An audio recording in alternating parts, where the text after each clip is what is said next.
nossas crianças elas estarão subindo. Amém, irmãos?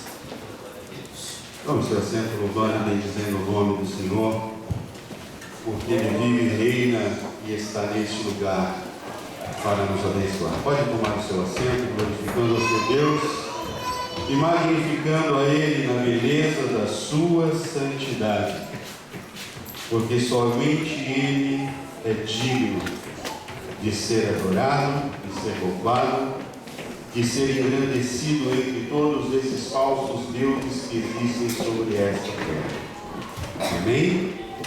O meu desejo nesta noite é que mais uma vez a graça e a paz do nosso Senhor Jesus nos sejam multiplicados no pleno conhecimento de Deus e do seu Filho amado, Jesus Cristo de Nazaré.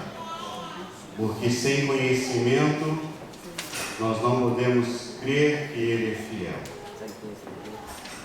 Você só confia sua vida a uma pessoa que você tenha plena consciência que Ele é capaz de lhe proteger ou que Ele é capaz de lhe guardar.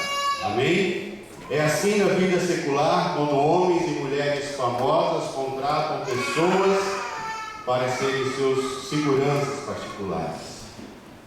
Essas pessoas têm que ser bem treinadas, têm que ser pessoas que lutam bem, que atiram bem e que estejam dispostas, se preciso for, dar a vida por aquela pessoa que ele foi contratado para proteger. Amém?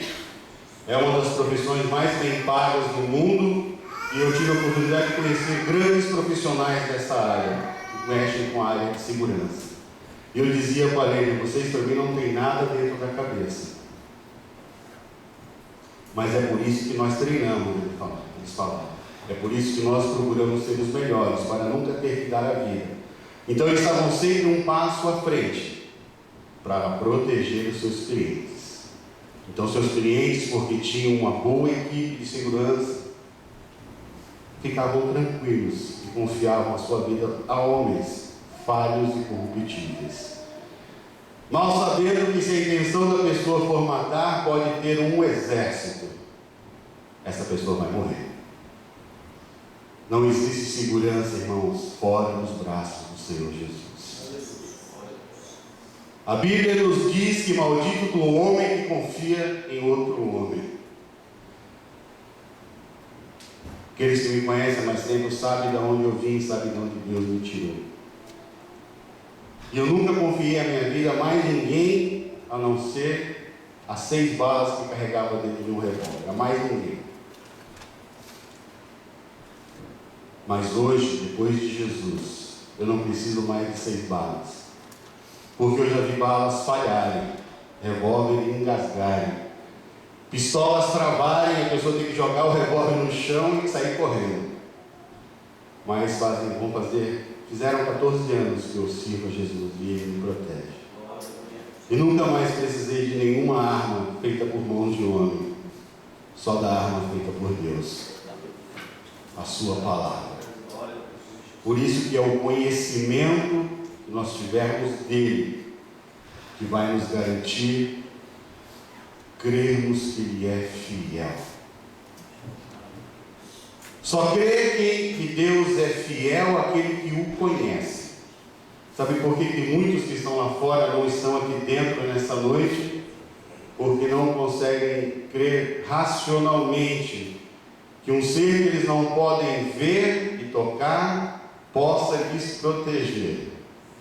Aí eu sempre pergunto para eles: e esses seus deuses que vocês veem, tocam, o que podem fazer por vocês? Alguém já viu aqui algum santo, alguma estátua se levantar do seu pedestal e sair para defender alguém? Nunca viu e nem nunca vai ver. Agora, o nosso Deus, na velha aliança, Ele era conhecido como Yahvé Sabaote, ou o Senhor dos Exércitos. E Ele nunca perdeu uma batalha. Os homens, muitas vezes, por não fazerem aquilo que Ele ordena, não cumprirem, como foi dito, os seus mandamentos, os seus estatutos, as suas normas, falham e perdem algumas guerras. Mas o nosso Deus não. porque Ele é fiel. Abra sua Bíblia na Epístola de Hebreus, no tema que foi escolhido, e costumamos dizer que o nosso Deus não é um Deus de confusão, amém? Ontem, quando o pastor me enviou um e-mail, eu estava no shopping passeando com a minha filha. Eu voltou, há possibilidade de não ministrar amanhã? Falei amém. É culto com quem? Primeiro eu falei amém, falei culto com a mocidade. Falei, qual o tema? Falei, não se preocupa não, eu vou procurar na rede, porque na rede eu tenho certeza que eu vou encontrar o tema do grupo de mocidade. Aí estava lá, Hebreus 10, 23. Deus fiel, eu acalmei o meu coração, porque já tínhamos uma palavra da parte de Deus para as vossas vidas. Deus dá a palavra, irmãos, e compete a nós trabalharmos nela, amém? Garimparmos ela e deixar ela guardada. Assim, quando aprouver a Deus, Ele nos autoriza a usar. Eu já pensei em ministrar essa palavra algumas outras vezes aqui. Deus disse aqui, não, tem a hora certa e o momento certo. E eu creio que a hora certa e o momento certo sejam esses que Deus preparou para nós compreendermos que Ele é fiel. Amém?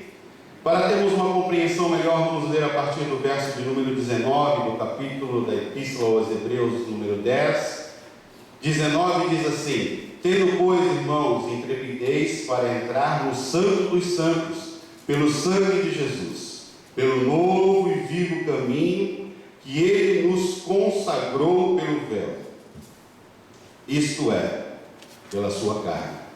E tendo grandes sacerdotes sobre a casa de Deus, aproximemo-nos com sinceridade ou com sincero coração, em plena certeza de fé, tendo o coração purificado de má consciência e lavado o corpo com água pura. Aí vem o tema que os nossos jovens escolheram. Guardemos firmemente a confissão da esperança.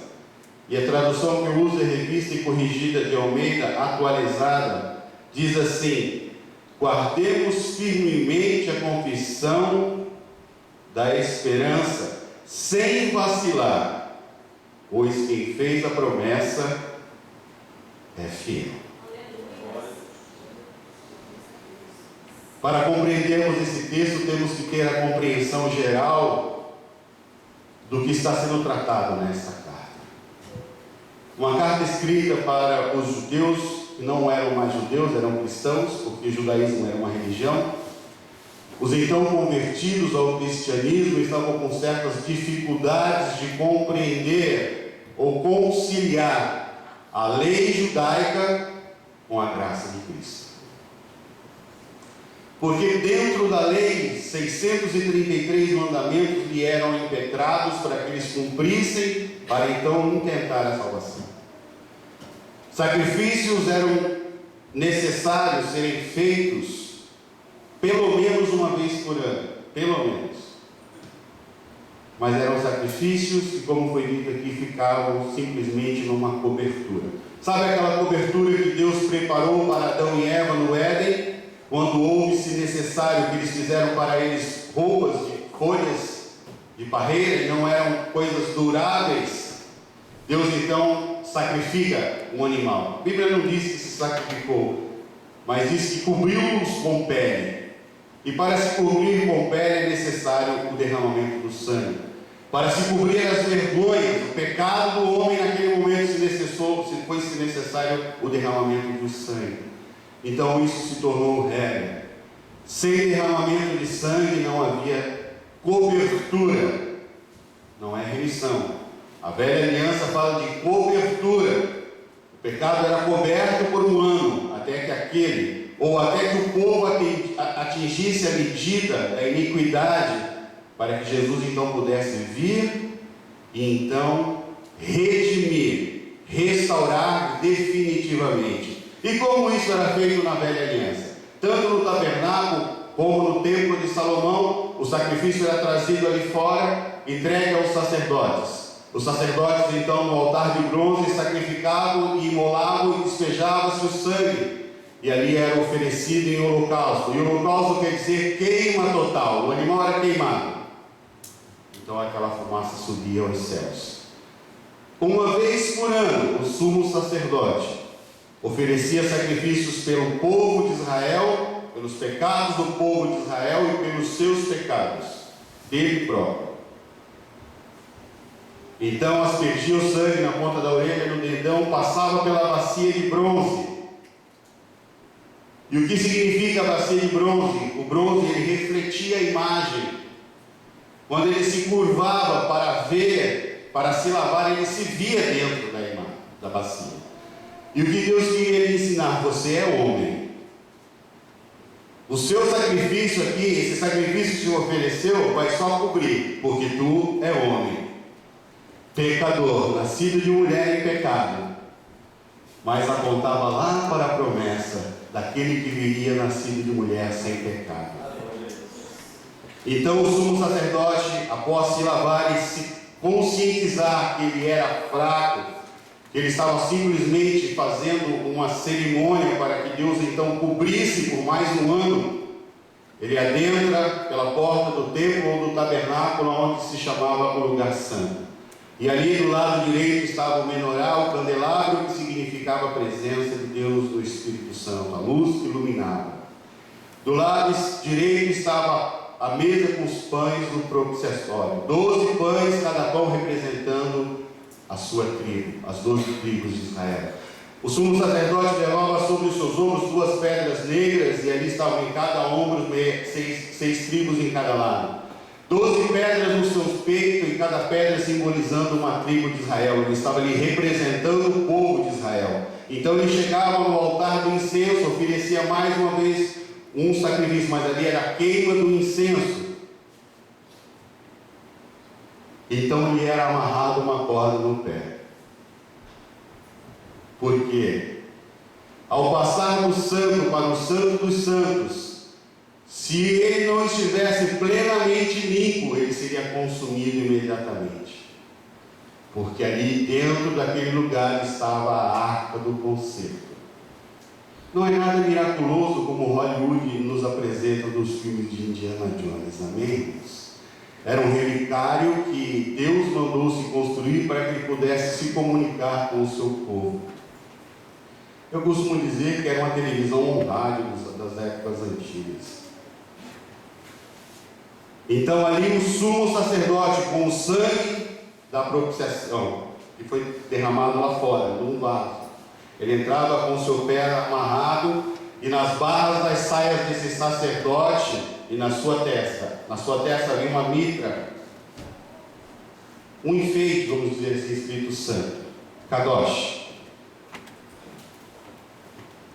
E quando ele andava, as romãs que estavam presas à barra das suas vestes sacerdotais faziam barulho. E então ele adentrava ao Santo dos Santos. E sobre a tampa do propiciatório ele derramava o sangue do sacrifício. Então Deus se manifestava e cobria por mais um ano o pecado de Israel. Mas veja, irmãos, que na nova aliança nada disso foi necessário. Porque o sangue na velha aliança era trazido de fora para dentro do Santo dos Santos. Mas como nós lemos aqui, nesse texto a partir do verso 19 da carta aos Hebreus, nos diz que Jesus veio de dentro para fora. Porque quando ele brada na cruz, está consumado, a primeira coisa que acontece, o véu do templo se rasga de cima a baixo. E a tradição judaica diz que eram necessários pelo menos 4 homens de cada lado para poder partir esse véu, esse linho trançado. Mas pelo poder miraculoso de Deus, porque aquilo significava a separação do santo para o santo dos santos, onde Deus estava.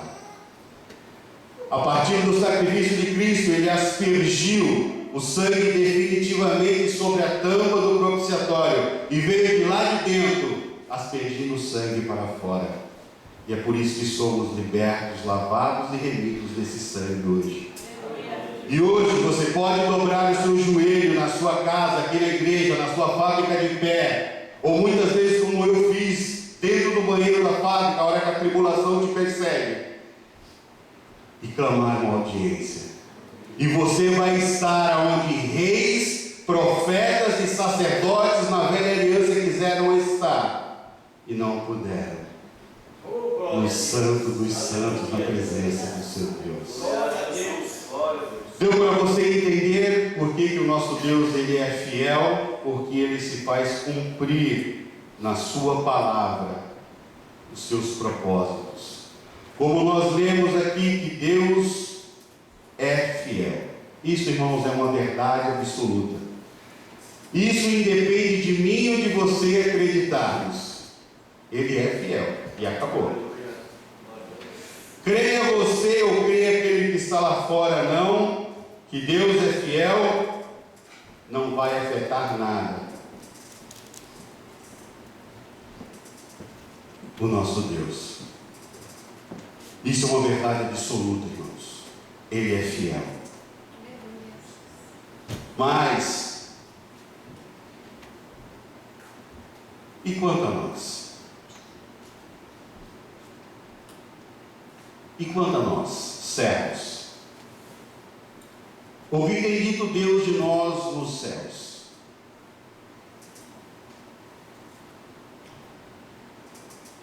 Porque de Jó ele olhou e disse para Satanás: viu lá, meu servo Jó, homem íntegro e reto que se desvia do mal. E nós sabemos o que Jó passou por essa afirmação do seu Deus, mas foi vitorioso, porque ele continuava crendo que mesmo tendo saído nu do ventre da sua mãe, Deus tinha lhe acrescentado e pela vontade de Deus ele tinha perdido, mas que ele dobrava os seus joelhos, rasgava as suas vestes, jogava no pó e dizia: não há Deus maior que o meu. Isso chama fidelidade. E quando Jó tenta, no meio da sua tribulação, questionar Deus, o Senhor não está vendo o meu sofrimento? Eu sou um homem íntegro e reto, Senhor. Ofereço sacrifício pelos pecados dos meus filhos, que eu nem sei se eles cometeram ou não. E tu me tira todos os filhos de uma só vez, toda a minha fortuna, e agora essas chagas cobrem o meu corpo. Eu sou obrigado a me sentar e coçar as minhas feridas com um caco. Mas nem aí Jó murmurou contra Deus. Então Deus se levanta e diz: onde estava tu, homem, quando eu coloquei o firmamento dos céus? Aonde estava tu, homem, quando eu separei as águas? Onde estava tu, homem, quando eu criei todas as coisas? E Jó então vira e fala: eu conhecia Deus só de ouvir falar, mas agora eu conheço Deus face a face. Tinha tido uma experiência e podia confiar que Deus é fiel. Então ele se põe no final do livro de Jó a orar pelos seus 3 amigos, ou 3 inimigos, eu não sei como é que nós devemos chamar esses 3 camaradas, ditos amigos de Jó. Então Deus lhe restitui, porque Ele é um Deus fiel. Ele é fiel. Mas Paulo nos coloca numa questão interessante. Segunda carta dele a Timóteo, capítulo de número 2, verso de número 13. Eu vou procurar ser rápido nos textos para que possamos completar a mensagem nesta noite. Amém? Seja rápido de Bíblia para me ajudar. Segunda carta de Paulo a Timóteo 2 e 13 diz assim: se formos infiéis, ele permanece fiel, não pode negar a si mesmo. Amém? É uma verdade absoluta novamente. Amém? Se formos infiéis, Deus permanece fiel. Como eu disse, a fidelidade dele não está ligada a nós. Assim como a deidade dele, os atributos que a ele são acreditados, que emanam dele, não dependem de mim ou de você. Ele vai ser onisciente, onipotente, onipresente, crendo você ou não. Sabe por que a Bíblia não tenta provar de forma enfática a existência de Deus? Você pode procurar, irmãos. Em lugar nenhum da Bíblia você vai procurar Deus tentando provar que Ele é Deus. Mas eu li vários livros, até a Bíblia do diabo em algumas partes, e o diabo tenta afirmar que ele existe. E Ele existe. E Ele tem poder. Mas o nome do meu Deus é El Shaddai. Deus Todo-Poderoso é o seu nome. Nós não devemos temer, irmãos, quando estamos com Deus nas nossas vidas. Porque a Bíblia que eu li agora, o trecho que eu li agora na Palavra Santa diz: se formos infiéis, Ele pode e Ele permanecerá fiel, pois não pode negar a si mesmo. Amém? Agora, dentro desse texto, eu quero vos falar sobre isso. Deus fiel nesta noite. O tema da mensagem é essa: Deus fiel. E baseado nesse versículo que eu acabei de ler, eu quero fazer duas perguntas, mas não quero que ninguém levante a mão e nem se manifeste para não constranger ninguém. Amém? Eu quero só que você pense na sua mente e responda para você mesmo.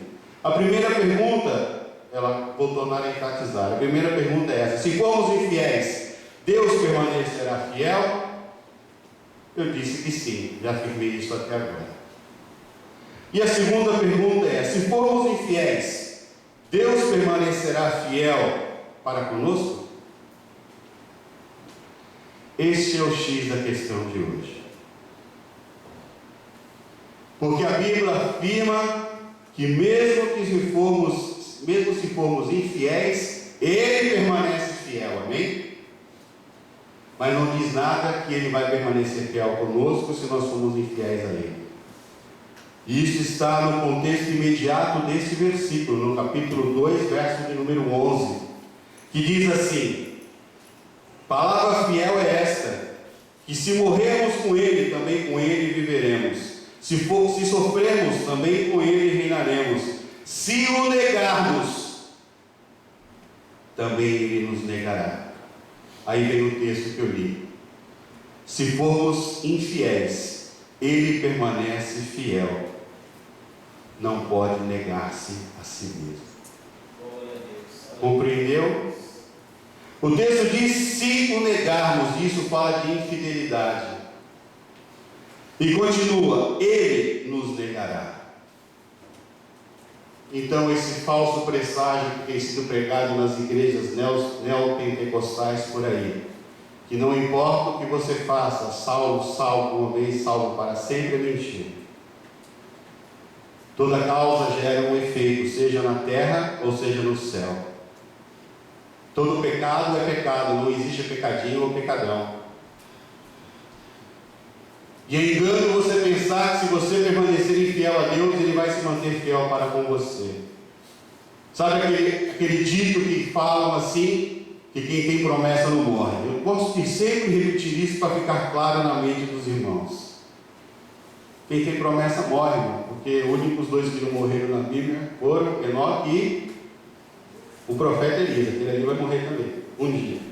Dá licença, irmãos, está muito quente. Esses dois. Os demais, todos vamos passar pela morte, se assim tiver a Deus, ou sermos arrebatados e encontrar com os santos dos céus. Não há sobre a terra um que não peque, amém? A Bíblia nos afirma isso também. Mas a Bíblia nos fala que se nós formos infiéis com Ele, Ele nos negará naquele dia. Então, muito cuidado com o que você diz, ou com o que você pensa, ou até mesmo com o que você profere para os outros.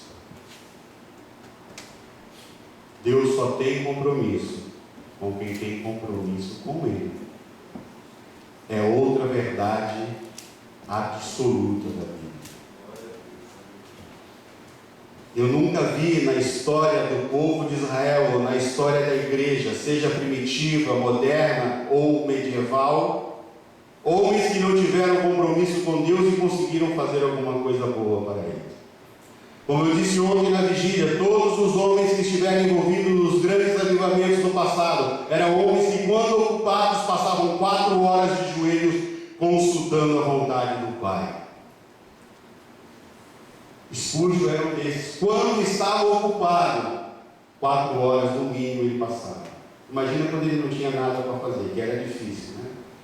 Moody, que chegou a pregar na Inglaterra durante 30 dias o mesmo versículo. Irmão, eu não sei como é que isso é possível. Eu quero chegar no céu e dar um monte de abraço no Moody. Você sabe o que é você pregar durante 30 dias João 3:16? Irmãos, não é para 10, 20 pessoas, não, é para multidões, todos os dias, quando aquele avivamento invadiu a Inglaterra, e bares, boates, prostíbulos foram fechados pelo temor da palavra de Deus. E ele pregava, porque Deus amou o mundo de tal maneira, deu o seu único ou o seu unigênito Filho, para que todos aqueles que nele crerem não pereçam, mas tenham vida eterna. Como eu disse, no mundo que eu vim, você pensa que morreu, acabou. Esse é outro engodo muito famoso do diabo. Dizer que a morte é o final de tudo. Mentira. Ele veio para matar, roubar e destruir. Amém? A Bíblia, a única coisa que Deus permitiu que se mencionasse que Ele criou foi a mentira, porque disse que Ele é o pai da mentira. E todo aquele que mente é filho do diabo. Não existe mentirinha e nem mentirona. Vou tornar a dizer. Adultério é pecado, mentira é pecado do mesmo jeito.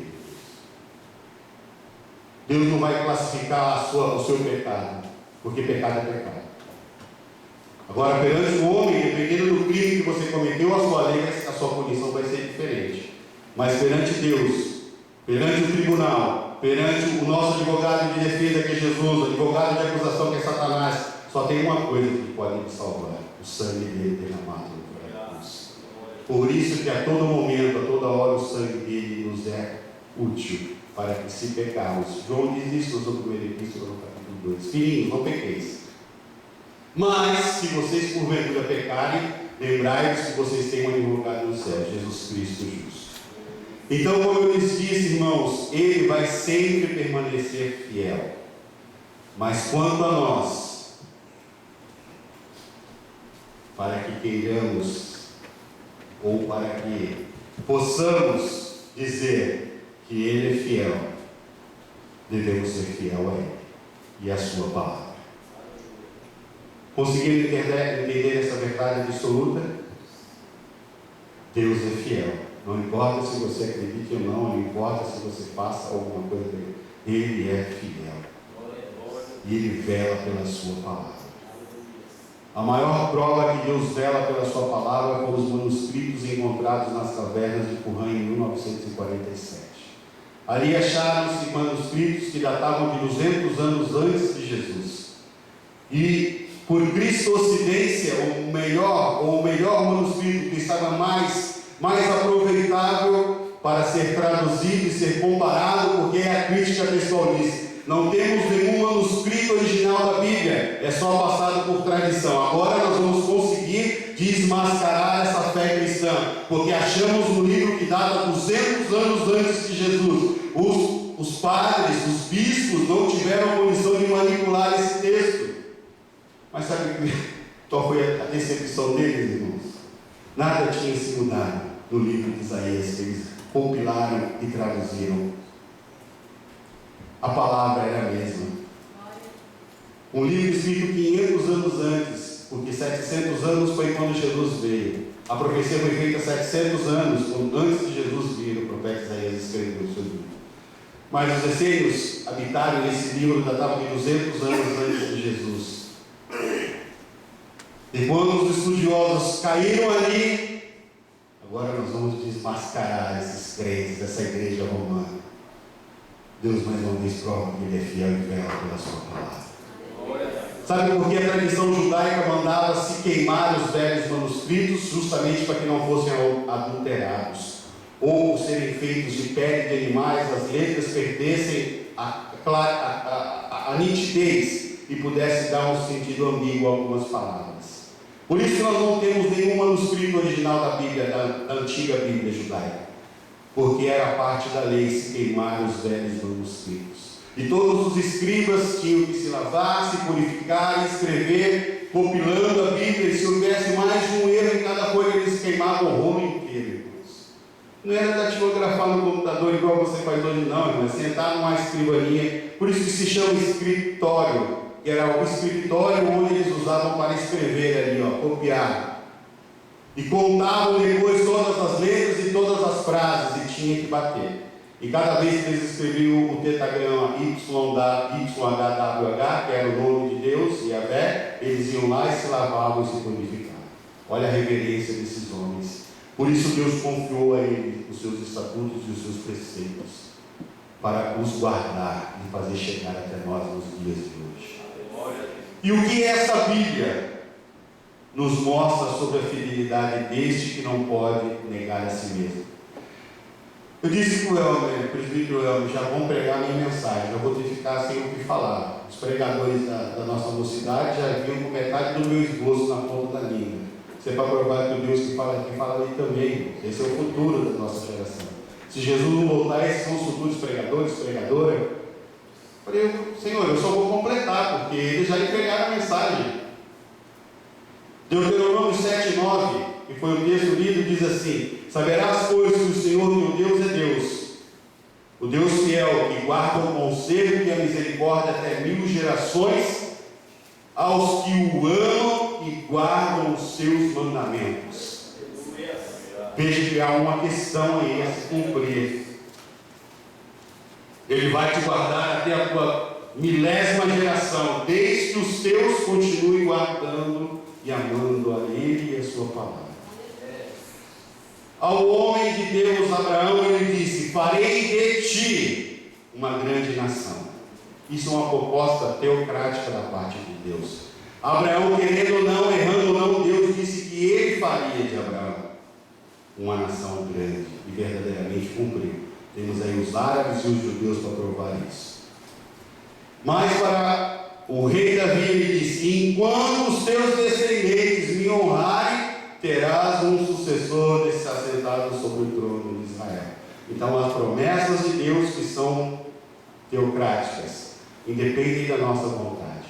Mas há, como aqui nesse caso, promessas que são condicionais. Depende da forma que nós conhecemos e aplicamos essa palavra na nossa vida. Amém? Aqueles que amam e guardam os meus ou os seus mandamentos. E isso estava escrito na velha aliança. Na nova aliança, Paulo diz assim na primeira carta aos Coríntios, no capítulo 1, verso 9: fiel é Deus, pelo qual fostes chamados para a comunhão de filhos de seu Filho, Jesus Cristo, nosso Senhor.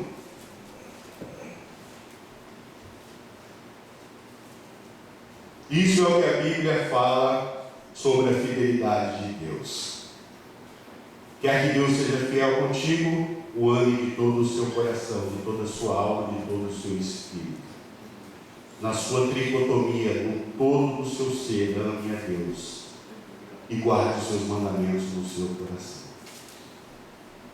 Então Paulo diz que ele é fiel, porque em Cristo nós somos chamados à comunhão. E comunhão é ter em comum. Alguns ditos crentes, porque uns camaradas desses não são cristãos, estão preparando a igreja para morar numa ala exclusiva do céu. Não tem comunhão com os outros. Essa igreja aqui é exclusiva. Aqui tem que ter cartão de membro, tem que ter $1 milhão no banco, tem que ter. Vão morar na área. Em São Paulo tem um bairro no Alphaville, né? É um dos lugares mais chiques, então. Bom, antigamente era Morumbi, mas perdeu, né? O Morumbi caiu, agora é Alphaville. Acham que vão morar. O que eles se esquecem é que a filha de Deus não é um atrás do outro. A filha de Deus é um do lado do outro. Porque perante Ele todos somos iguais. Porque estamos todos debaixo desse mesmo sangue. Glória a Deus. A única coisa que vai haver diferença no céu é no tribunal de Cristo. Isso nós vamos ver um pouco mais à frente. Conseguiu compreender o que a Bíblia fala desse Deus que é fiel? Ame a Ele de todo o seu coração, de toda a sua alma e de todo o seu espírito, e guarde os seus mandamentos, os seus estatutos e as suas leis, para então ter direito de adentrar nas nações celestiais. E o Deus, e esse Deus fiel, o que Ele diz sobre a sua palavra? Eu disse que a palavra fala de Deus, não é? Eu quero agora lhes mostrar o que Deus diz da sua palavra, porque, como eu disse para os irmãos, só confia aquele que crê. Só é fiel aquele que crê. Porque aquele que não crê nunca vai ser fiel. Se Deus lhe pedir o impossível, ele vai dizer não. Aí não. Já se imaginou na situação do patriarca Abraão? Eu quero o teu filho sabe? Aquele que tu amas, não é Isaac, não é Ismael não, é aquele que tu amas. Vai lá e oferece ele em holocausto. E Abraão entendia, porque Abraão era um construtor de altares, era um adorador do Senhor. Ele sabia que a palavra holocausto no original grego ou hebraico significa queima total. E ele olhava para aquele rapaz já andando com ele e falava: meu Deus, é queima total. Mas ele cria na promessa que Deus havia lhe feito quase 40 anos atrás, porque 25 anos ele esperou a promessa. E alguns dizem que Isaac devia ter aí entre 15 e 20 anos, vamos lá. Então 40, 45 anos. E ele vai olhando e pensando: Yahvé Jiré, Deus proverá. Porque a promessa de Deus é que disse que daquele menino ele faria uma nação grande e forte. Então o que Abraão pensava? Irmão, isso é ser fiel. Por isso que ele é chamado de amigo de Deus. Porque ele amarrou o menino, irmãos. E ele tinha intenção de imolar, porque ele levanta e Deus espera até o momento que ele vai abaixar a faca. Porque o que Abraão cria no seu coração? Que Deus era fiel, que mesmo que seu menino morto, sacrificado, o seu sangue todo derramado, após queimado, após cinza, Deus era poderoso para trazer aquele rapaz à vida e cumprir a promessa que ele havia lhe feito. O que nós temos feito com as promessas que Deus tem feito nas nossas vidas? Aonde temos colocado os planos e projetos de Deus dentro do nosso coração? Temos crido ainda que Deus é poderoso? Temos que crer, sabe por quê, irmãos? Porque eu sei de onde Deus me tirou. A minha família sabe de onde Deus me tirou. E por isso que eu prego a sua palavra hoje. Porque Ele é fiel. Não é porque eu mereço, irmãos, porque eu enterrei muitos. Muitos que como eu ali estavam. E não consegui entender porque eu não morria. Depois de salvo eu entendi que a oração de uma senhora guardou a minha vida. Eu creio que você já deve ter se perguntado algumas vezes: rapaz, eu já fiz tanta coisa e nunca morri. É porque Deus tem uma obra na tua vida. Bom, eu costumo dizer que aquele que Deus tem uma obra na vida é igual o peixe no anzol. Pode ir, você está no anzol de Jeová. A hora que ele começar a carretilhar, irmão, você vai pular, você vai pular. Eu pulei do Brasil para vir parar aqui no Japão. E como eu digo, eu pensei que aqui não tinha crente, não tinha salvo. Só tinha gente que estava pensando em ganhar dinheiro. Assembleia de Deus, nunca disse para minha mãe: nunca vou congregar nesse lugar. Aí só tem louco, tem maluco na cabeça, um monte de gente barulhenta. E hoje eu não só congrego aqui, sou presbítero na Assembleia de Deus. Sabe por quê? Porque Deus é fiel, irmãos. E quem sou eu para discutir com Ele? Se é aqui que Ele quer. Cabe a mim crer que aqui é o melhor lugar. A casa de Deus. E o que esse Deus fala sobre a sua palavra? Salmo de número 19, verso 7. A lei do Senhor é perfeita e refrigera a alma. O testemunho do Senhor é fiel e dá sabedoria aos simples.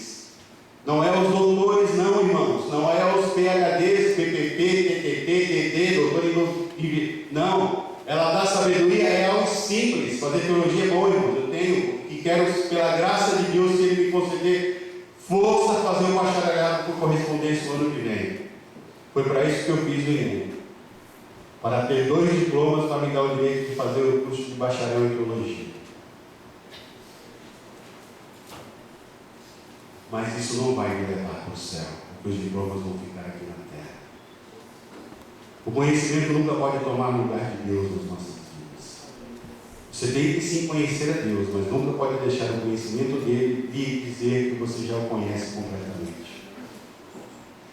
Como nós, irmãos, seres criados à imagem e semelhança de Deus, criaturas, vamos conseguir compreender o nosso Criador. Não é mecânico. Pergunta para ele se os carros que ele mexe consegue explicar para ele como é que eles foram feitos. Foram criados, irmãos. E o homem ainda tem a petulância de dizer que eles vieram do macaco. Eu não, eles. E eu digo que essa é a maior falácia que o Satanás já inventou, porque até Darwin se arrependeu de ter feito essa teoria. Ele disse: eu criei uma teoria e eles fizeram dela uma religião. Porque se o homem veio do macaco, como eu costumo dizer, 2 hipóteses: eu não haveria mais macaco na terra, ou teria zoológico pelo mundo inteiro emitindo certidão de nascimento para macaco que virou homem.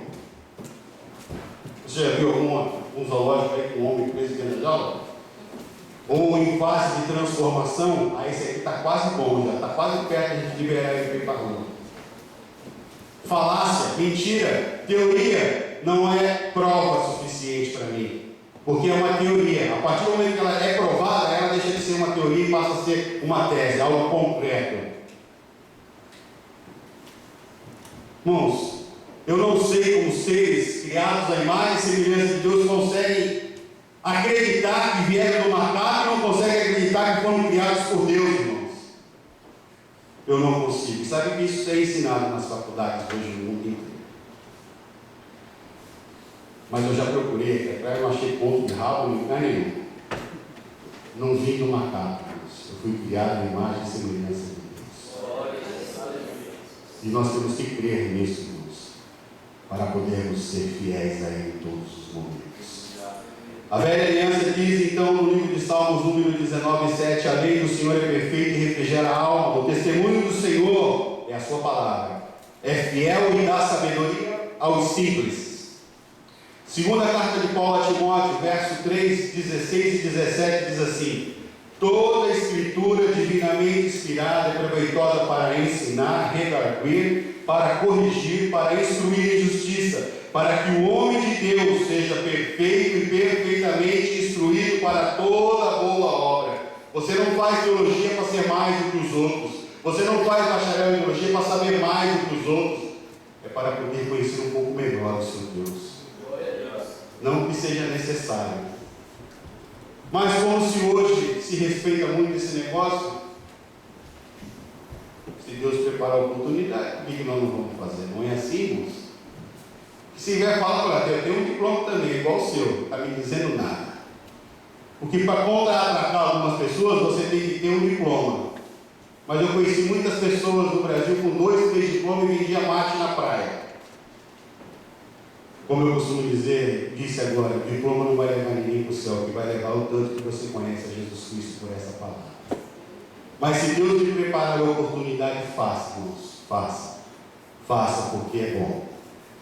Então toda a escritura divinamente inspirada, não é qualquer escritura, é toda a escritura divinamente inspirada, ou que é inspirada, foi como a Bíblia foi escrita. Inspiração quer dizer pneu, Deus a inspirou, soprou dentro dos escritores a sua palavra, e eles só copiaram.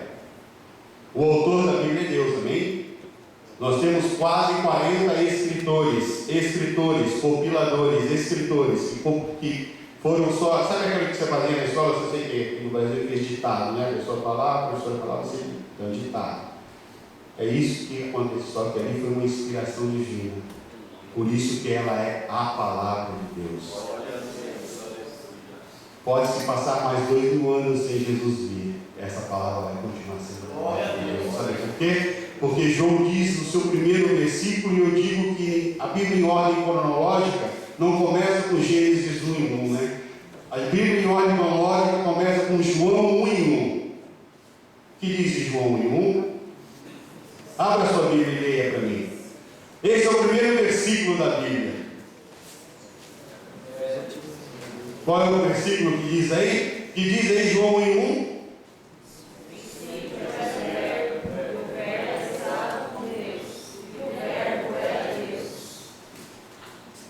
Amém? O verbo era Deus, e não como tem algumas traduções aí fora, e era um Deus com D minúsculo. Deus com D minúsculo é o Deus deles que não pode fazer nada. O nosso Deus é um D bem grandão. Esse é o tamanho do seu Deus. Sabe qual é o tamanho do seu Deus, irmãos? É o tamanho que você conhece Ele, é o tamanho que você crê que Ele pode fazer. Ele é o tamanho da sua fé. Esse é o tamanho do seu Deus. Por isso que a Bíblia fala em Provérbios, se a sua fé na hora da provação, se as suas forças, a sua fé for pouca, se você for frouxo na hora da provação, lá na frente a sua força será pouca. O que basta nós sabermos é que Ele é fiel. E nós devemos continuar fiéis a essa palavra. Compreendemos então, irmãos, e vemos que fidelidade fala de compromisso por amor. E esse amor nos leva à obediência. Então, para sermos fiéis ao nosso Senhor e Salvador, Jesus, o Cristo, devemos obedecer obedecê-lo através da sua palavra. Amém? Eu vou ler de novo. Vemos que fidelidade fala de compromisso por amor, e esse amor nos leva à obediência. Então, para sermos fiéis ao nosso Senhor e Salvador Jesus, o Cristo, devemos obedecê-lo através da sua palavra. Amém? Amém. Isso está escrito e registrado no céu, que você disse amém no dia de hoje. Amém? Então diz assim a palavra do Senhor, e vou lhe dar o mandamento que Ele nos deu. Mateus 28, 19 e 20. Portanto, ide, ensinai todas as nações, batizando-as em nome do Pai, do Filho e do Espírito Santo, ensinando-as a guardar todas as coisas que eu vos tenho mandado. Aí tem um ponto e vírgula. O texto não continua, aí tem um ponto e vírgula. Isso importa, que vai mudar de assunto. Tem muita gente convertendo isso aqui em promessa, e essa promessa, irmãos, ela é condicional também. Vou ler de novo. Portanto, ide, ensinai todas as nações, batizando-as em nome do Pai, do Filho e do Espírito Santo, ensinando-as a guardar todas as coisas que vos tenho mandado. Ponto e vírgula, aí vem a questão. E eis que estou convosco todos os dias, até a consumação dos séculos. Essa promessa é só para aqueles que vão, pregam e ensinam. Se você estiver indo, pregando e ensinando, Deus será contigo todos os dias da sua vida, até a consumação do século, quando Ele vier em glória buscar a sua igreja. Não podemos deixar o diabo nos enganar, irmãos, dizendo: eu tenho promessa, eu vou para o céu. Eu costumo dizer para minha filha: filho de crente não é neto de Deus, não. Procura ele. Procura ele. Ninguém vai na rabeira de pai, de mãe e de avó, não, irmãos. A salvação é individual. É individual.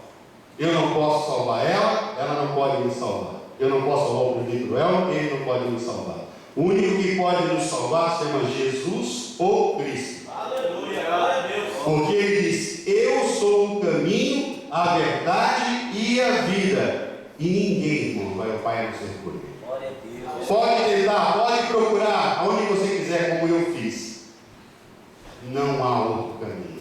E como eu disse, uma das grandes falácias do povo moderno, da nossa sociedade odierna, é dizer que morreu, acabou. Engano. Quando você morre, é que tudo vai começar.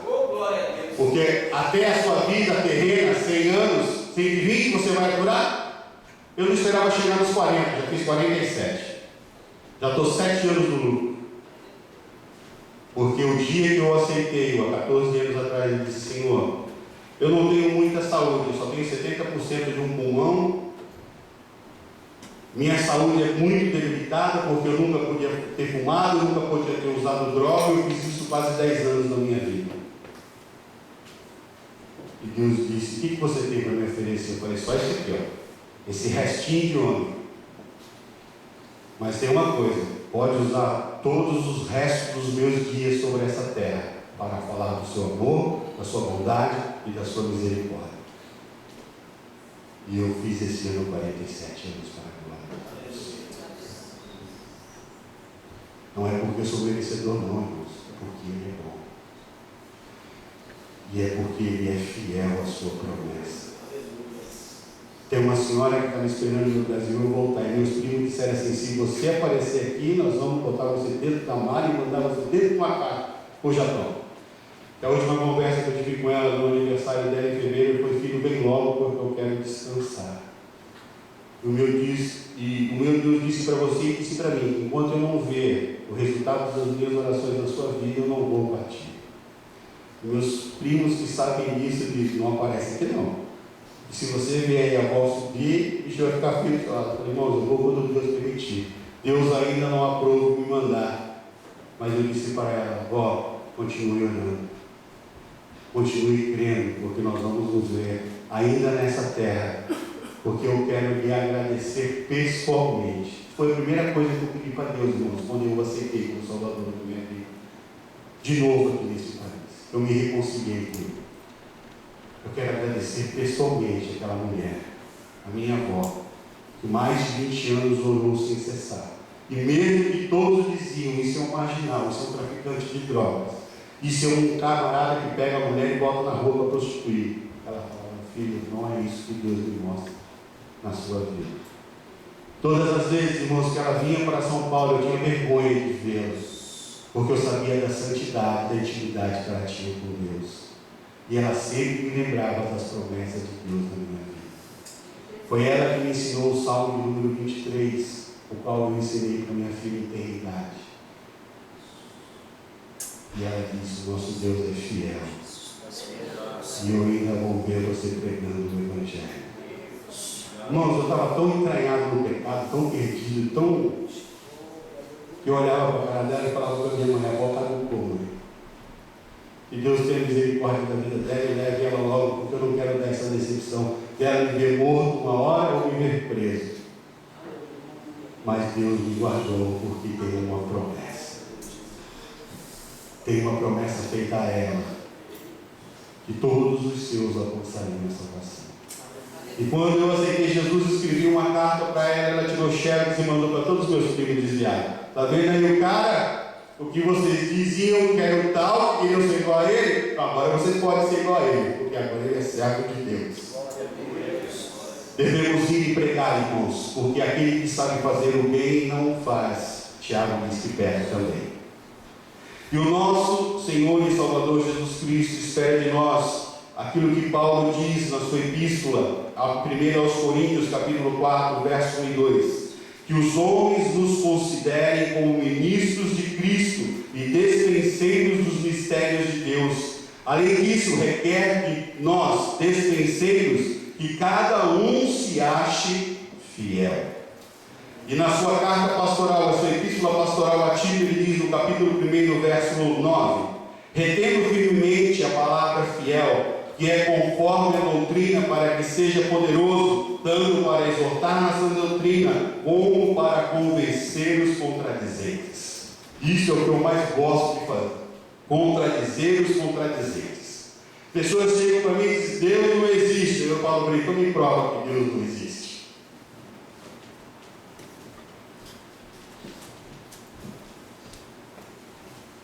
Acabou a discussão, irmão.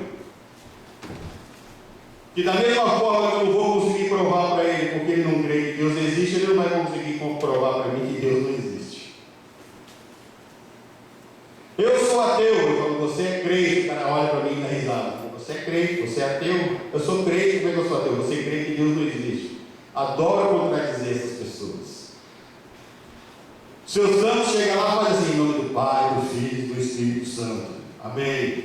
Parecia a Bíblia diz que eles são três, um só, por que você não faz em nome do Pai, do Filho e do Espírito Santo? Acabou a diálogo, não tem mais controvérsia. Temos que estar aptos para responder, porque o dia que você for interpelado e você engasgar, o pessoal vai dizer, você não sabe nem o que está falando, nem o que está crendo, como é que você quer defender alguma coisa. Por isso que devemos conhecer essa palavra, devemos meditar nessa palavra. Jovens, querem ser algo na presença de Deus? Leiam a Bíblia e orem, mais nada, só isso, leiam a Bíblia e orem, porque sempre terás uma palavra de Deus. Tito ainda, 3:8 diz assim, fiel é esta palavra, e quero que a proclames com firmeza, para que os que creem